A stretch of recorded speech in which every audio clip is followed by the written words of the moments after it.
Al iniciarse el siglo V, Roma temía invasiones procedentes de la frontera septentrional del imperio.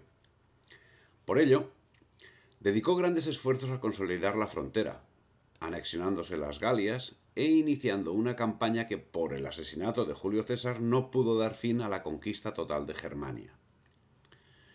Augusto abandonó la campaña, y ello a la larga posibilitaría las asonadas de los siglos posteriores.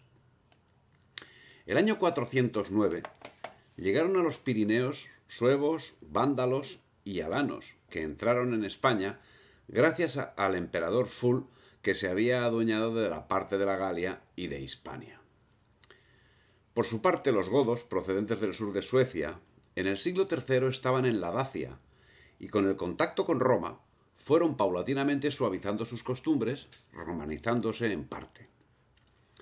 Por el empuje de los hunos, se convirtieron al arrianismo y se asentaron en Tracia, y en el 390 invadieron Grecia, lo que tendría grandes inconvenientes 5 años después, cuando con la división del imperio, el emperador de Oriente, para que aquellos abandonasen Grecia, ofreció a Alarico la regencia de Iliria, que era del imperio de Occidente. En 407, suevos, vándalos y alanos atacaban la frontera norte, momento aprovechado por Alarico para tomar Milán y amenazar la misma Roma, que finalmente sería saqueada el 24 de agosto de 410.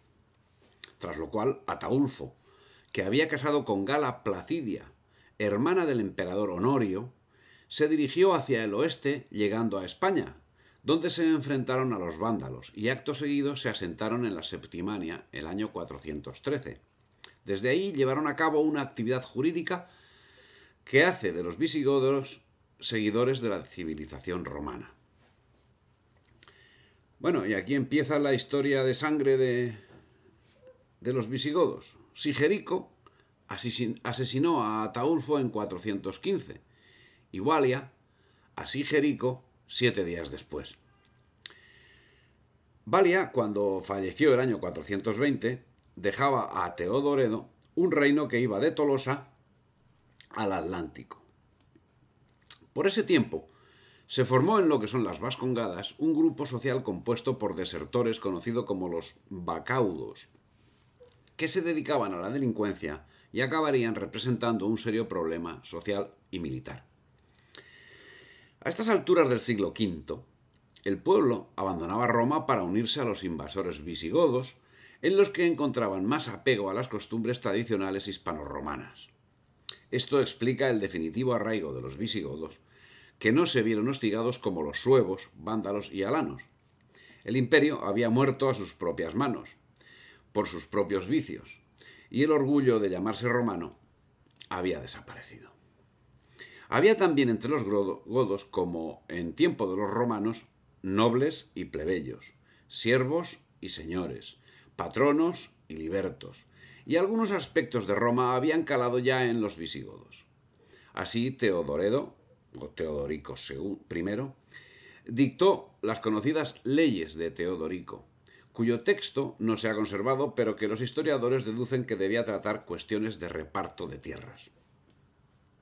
Los hunos arremetieron contra Occidente, en parte motivados por la influencia de Honoria, hermana de Valentiniano III, quien en 450 llamó a Atila ofreciéndose a sí misma en matrimonio. Teodoredo se unió a los ejércitos romanos. La principal fuerza de este ejército radicaba en la caballería visigoda y romana, que venció a Atila en los campos cataláunicos. Teodoredo moriría en la batalla y sería sustituido por Turismundo, que en 454 sería asesinado por su hermano Teodorico II, que se hizo feudatario de Valentiniano, quien le ordenó limpiar de Bagaudas la Tarraconense, donde dejó destacamentos en varias ciudades. En 466, Teodorico II era asesinado por su hermano Eurico, que le sucedía en el reino. Rompería el feudo con Roma al tiempo que ocupaba toda la Septimania y compilaba el Código de Eurico, ley escrita que situaba al reino godo a la altura del imperio. En 484, moría Eurico y era coronado Alarico II, que a las ciudades ya controladas añadiría Pamplona, Toro, Burgos, Palencia, Valladolid, Soria, Segovia, Ávila, Guadalajara, Madrid y Toledo. La Lex Romana Visigotorum, un nuevo texto legal compilado sobre la base del Código de Eurico, sería su mayor aportación al derecho. Pero el asentamiento definitivo en la península de los godos no sería hasta el 497, por el empuje de los francos, que en el 507, en la batalla de Bouillé, acabaron con la vida de Alarico II. A partir de esta fecha, el pueblo visigodo se traslada masivamente de la Galia a Hispania, donde se respetaron las instituciones. Los visigodos se regían por sus leyes y los hispanorromanos por las suyas. Gesaleico fue proclamado rey, pero en 510, acosado por Teodorico el Grande, huyó a África, de donde volvería para finalmente ser preso y muerto en la batalla de Barcelona en el año 511. Teodorico el Grande, rey de los ostrogodos y tutor de Amalarico, gobernó Hispania como provincia de su reino hasta el año 526, cuando delegó en Teudis. Controló a los suevos y dio el poder civil a los hispanorromanos. Amalarico era hijo de Alarico II. Tras asumir el poder, fue derrotado en Arles el año 526 y hubo de ceder Provenza a Atalarico. Asesinado en Barcelona en 531, le sustituyó Teudis, que trasladó la corte a Barcelona, favoreció el catolicismo y tomó Baleares, siendo asesinado en 548. Entre los años 532 y 544, el Imperio bizantino conquistó el norte de África, Sicilia, sur de Italia, y llegó a conquistar el sur de Hispania, desde Alicante hasta el sur de Portugal. Su sucesor, el de Teudis, Teudiselo, sería asesinado año y medio después en Sevilla, en el año 459, y su sucesor, Agila, provocó una guerra civil en la que en 555 sería asesinado por sus parciales y Atanagildo sería aclamado como rey, que cedió a Bizancio el territorio comprendido entre Denia y Gibraltar. También trasladó la corte a Toledo. Fue largo el reinado de Atanagildo, que falleció curiosamente de forma natural en 567, cuando le sustituyó Liuba, que trasladado a Narbona puso a Leovigildo al frente del reino en el año 572. Con él, con Leovigildo, Hispania se convirtió en reino independiente en el que se derogaba la prohibición de matrimonios mixtos establecida por el emperador Valentiniano. Pero sería su hijo Recaredo, rey en 586, quien al convertirse al catolicismo daría paso a una comunidad nacional diferenciada con una juridicidad que se basó en los concilios de Toledo, del que el tercero, celebrado en 589, es la principal referencia. Las leyes ya eran iguales para todos. A la muerte de Recaredo quedaba una España unificada, poderosa y temida, y se hablaba de España como patria incluso en documentos internacionales. Así el Papa León II habla de Universi Epsicosi per Spaniam Constituti, lo que posteriormente posibilitó que tras la asonada árabe se pudiese hablar de reconquista. A Recaredo le sucedió su hijo bastardo Liuba II el año 601, que reinó con 18 años y fue muerto con 20 por Viterico el año 603, que reinó hasta el año 610, cuando fue también asesinado y enterrado extramuros. Le sucedió a Viterico Gundemaro, cabecilla de la conjura, que acabó expulsando a los bizantinos de la costa mediterránea. Estamos hablando del 610. 2 años más tarde, en el 612, subió al trono Sisebuto, que desalojó a los bizantinos del Algarve. Un momento en que se inició una persecución de los judíos, condición impuesta por el general de las tropas bizantinas, Cesáreo, para rendirse. En ese momento San Isidoro clamaba contra la injusticia de esa persecución. Bueno, tampoco Sisebuto murió asesinado.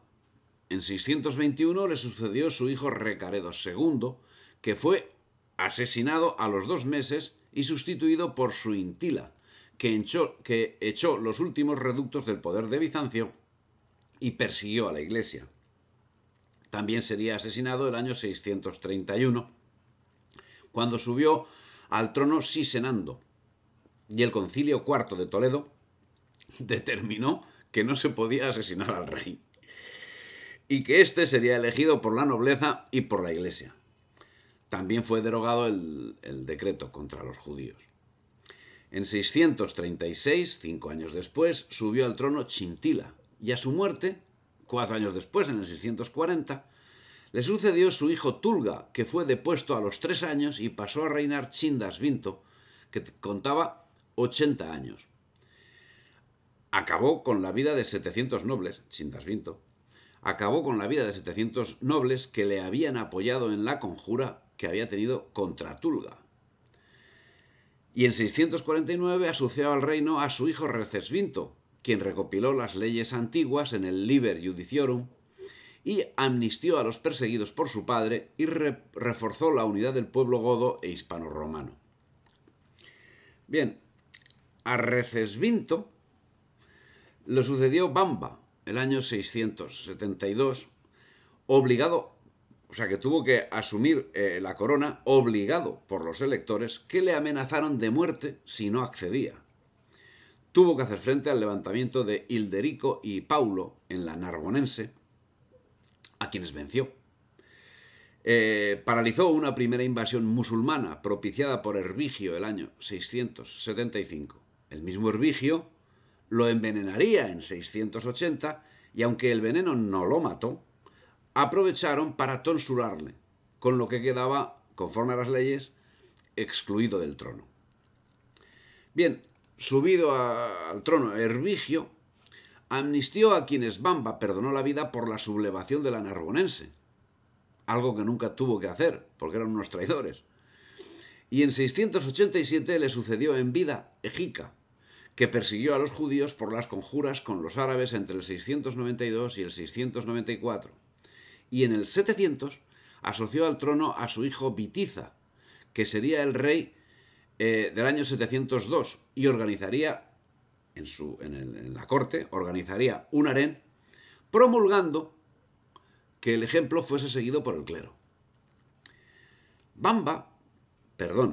Bitiza mató con su propia mano a Fabila, padre de don Pelayo, que don Pelayo huyó a sus estados, en Vizcaya. Bitiza hizo derribar las murallas de casi todas las ciudades, excepto las de Toledo, de León y Astorga, y desmembró el ejército. Asesinó a Teodofredo, que también era tío de Pelayo y padre de Rodrigo. Y Rodrigo acabó venciendo a Bitiza, a quien ordenó sacarle los ojos. En medio de este mare magnum se había criado Rodrigo, que fue proclamado rey a mediados del año 710 y no tardó en desterrar a los hijos de Bitiza, Olemundo, Aquila y Ardabasto. Los hijos de Bitiza, en concreto Aquila, se sublevaron en la provincia narbonense y en el curso de este enfrentamiento, que compartía protagonismo con un nuevo levantamiento de los vascones, sucedió la asonada árabe al mando de Táric, que había sido atraído por los partidarios de Bitiza para ayudarles en su lucha contra Rodrigo, con la idea de que ocupasen Toledo mientras ellos mantenían a las fuerzas leales a Rodrigo en el norte. A primeros de julio del año 711 se producía la batalla del Guadalete. Y hasta aquí la historia del reino visigodo.